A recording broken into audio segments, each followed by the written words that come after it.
بسم الله والصلاة والسلام على رسول الله وعلى آله وصحبه أجمعين، أما بعد. قال الله تبارك وتعالى في كلامه المنزل: أعوذ بالله من الشيطان الرجيم، بسم الله الرحمن الرحيم. قل يا أهل الكتاب تعالوا إلى كلمة سواء بيننا وبينكم ألا تعبد إلا الله ولا نشرك به شيئا ولا يتخذ بعضنا بعضا أربابا من دون الله فإن تولوا فقولوا اشهدوا بأننا مسلمون. يا أهل الكتاب لما تحاجون في إبراهيم وما أنزلت التوراة والإنجيل إلا من بعده أفلا تعقلون. اللہ تعالیٰ فرماتے ہیں، اے نبی آپ کہہ دیجئے کہ اے اہل کتاب، ایسی انصاف والی بات کی طرف آؤ جو ہم میں تم میں برابر ہے کہ ہم اللہ تعالیٰ کے سوا کسی کی عبادت نہ کریں، نہ اس کے ساتھ کسی کو شریک بنائیں، کسی بت کو، نہ صلیب کو، نہ آگ کو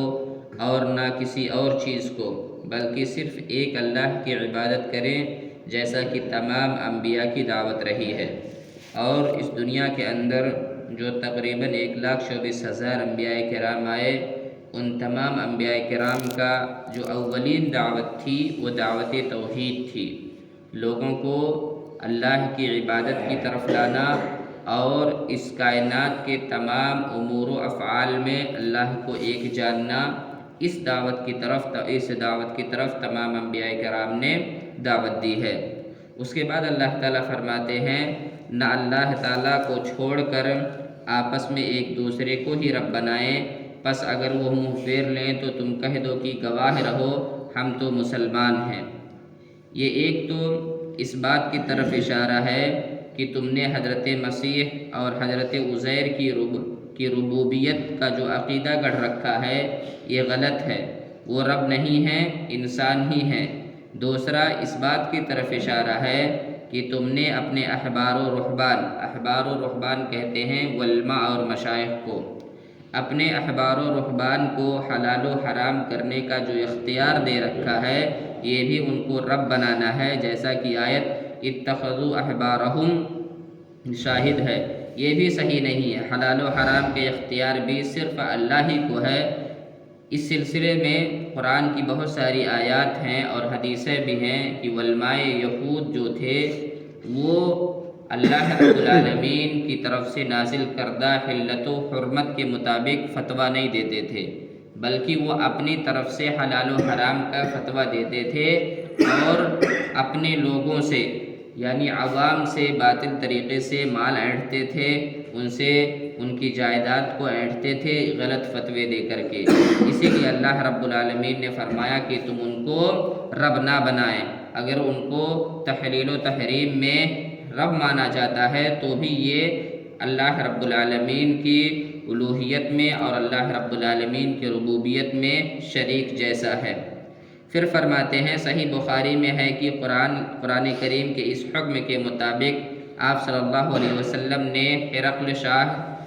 و روم کو مکتوب تحریر فرمایا اور اس میں اسے اس آیت کے حوالے سے قبول اسلام کی دعوت دی اور اسے کہا کہ تو مسلمان ہو جائے گا تو تجھے دوہرا اجر ملے گا، ورنہ ساری رعایا کا گناہ بھی تجھ پر ہوگا۔ فَأَسْلِمْ تَسْلَمْ أَسْلِمْ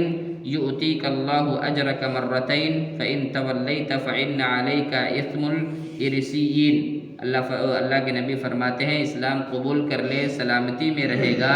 اسلام لے آ، اللہ تجھے دوگنا اجر دے گا، لیکن اگر تو نے قبول اسلام سے اعراض کیا تو رعایا کا گناہ بھی تجھ پر ہوگا، کیونکہ رعایا کے عدم قبول اسلام کا سبب تو ہی ہوگا۔ اس آیت میں مذکور 3 نکات یعنی صرف اللہ کی عبادت کرنا، اس کے ساتھ کسی کو شریک نہ ٹھہرانا اور کسی کو شریعت سازی کا خدائی مقام نہ دینا، وہ کلمہ سوا ہے جس پر اہل کتاب کو اتحاد کی دعوت دی گئی۔ لہٰذا اس امت کے شیرازہ کو جمع کرنے کے لیے بھی انہی تینوں نکات اور اس کلمہ سوا کو بدرجہ اولا اساس و بنیاد بنانا چاہیے۔ اگر آپ کسی غیر مسلم کو دعوت اسلام دے رہے ہیں تو اسلام کے محاسن کو آپ بعد میں بتلائیں۔ سب سے پہلی جو دعوت آپ کو کسی کو دینی ہے وہ اللہ کے توحید کی دینی ہے، اس کو یہ سمجھانا ہے کہ بتوں کی عبادت کرنا کسی بھی صورت میں درست نہیں ہے، درختوں کے سامنے جھکنا کسی بھی صورت میں درست نہیں ہے، سورج نکلتے وقت سورج کی عبادت کرنا یہ بھی درست نہیں ہے۔ عبادت صرف اور صرف اللہ رب العالمین کی کرنی چاہیے جس نے ہمیں اور آپ کو پیدا کیا۔ سب سے پہلی دعوت یہی ہونی چاہیے، کیونکہ اگر انسان اللہ رب العالمین کو اپنا رب مان لیا، اللہ کو اپنا معبود مان لیا، تو ایسی صورت میں اگر اس کے اندر بہت ساری کمیاں بھی رہیں گی اور وہ مر گیا تو ممکن ہے اللہ رب العالمین اسے توحید کی بنیاد پر بخش دے۔ لیکن اگر آدمی کی توحید ہی خراب ہے، وہ اللہ کی ذات میں دوسروں کو شریک ٹھہرا رہا ہے، اللہ رب العالمین کی ربوبیت اور الوہیت میں دوسروں کو شریک ٹھہرا رہا ہے، پھر اس کے بعد اس کا قیامت کے دن بچنا محال ہوگا، وہ کسی بھی صورت میں بچ نہیں پائے گا۔ اس لیے انسان کو تمام امور و معاملات میں کمپرومائز کر لینا چاہیے، لیکن توحید کے معاملے میں کسی بھی صورت میں کمپرومائز نہیں کرنا چاہیے، کیونکہ حدیث میں ہے وَإِن قُتِّلْتُمْ أَوْ حُرِّقْتُمْ، اگر تمہیں ٹکڑے ٹکڑے کر دیے جائے یا تمہیں آگ کے حوالے کر دیا جائے تو تمہیں ٹکڑے ٹکڑے ہو جانا اور آگ کے حوالے ہو جانا یہ منظور ہو جانا چاہیے، لیکن اللہ رب العالمین کی عبادت میں کسی کو شریک نہیں ٹھہرانا چاہیے۔ پھر اس کے بعد اللہ تعالیٰ فرماتے ہیں